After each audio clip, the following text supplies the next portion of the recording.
Hey, happy Father's Day from three fathers at Legendary Tactics. Today we want to talk to you about the games that we would play with our fathers. Now they're not necessarily board gamers. Not at all. Any of them? None. No, that's okay. So if your dad is a person who doesn't play board games, what should you play with them?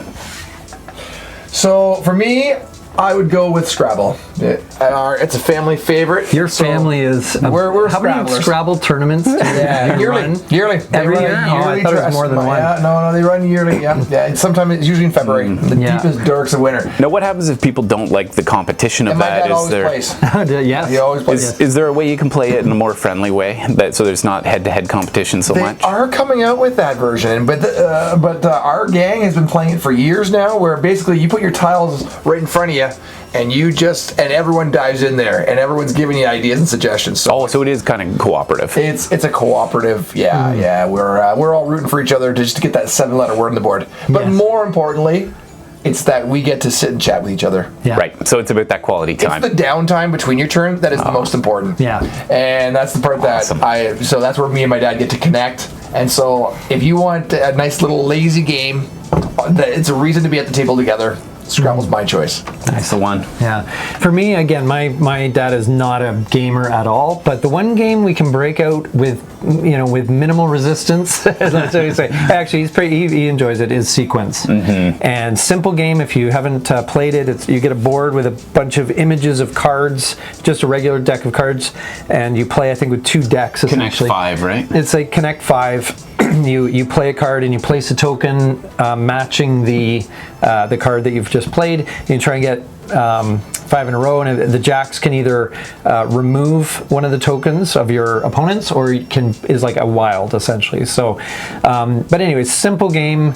We usually play with in teams. We'll get 4 people together, but it's fun. My dad will play that game any time basically. So Yep, I can get that one to the table with my dad too. It's a fun one, and super simple. If you're a gamer, you just have to not try to Grin and bear it. Yes. Well, it's so funny because when I play it, I'll have look at my hand. I'm like, pick my card, and I just have it right on top, and I just wait, and then it goes around the table. People are like, oh, which one should I do? And I'm like, and then as soon as my turn, it's like boom, boom.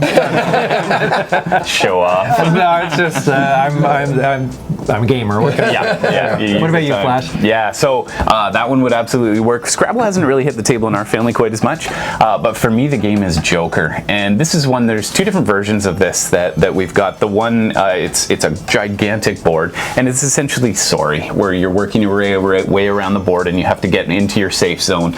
This one's played with 2 decks of cards, sort of like Sequence, and there's cards that make you go backwards. That's the 8. There's cards 7 you can split between 2 different marbles. There's Jokers, which you can land anywhere on the board, and so it's like an amped up version of those games.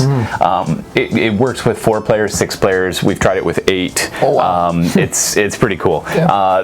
The portable version of the game is even better though. Instead of that Gigantosaurus, there's each row has sort of your zone, and you just, however many people are playing, you just click your section down, and they all work together, and it packs up really compactly. But this is a game that you feel a synergy with the person you're playing with. So obviously some people like to table talk, and that's not really part of the game, so you have to get to know your partner and get to know, okay, if he played that card, then it means he probably doesn't have this card, which means I need to do this move to set him up for that next play. And so there's some really nice synergies, and when you're into your zone, then you get to play for the other person too, so it becomes this real cooperative team effort. So happy Father's Day, Dad. Let's get Joker to the table, and make sure you get out there and play a board game with your dad on Father's Day. This is Legendary Tactics.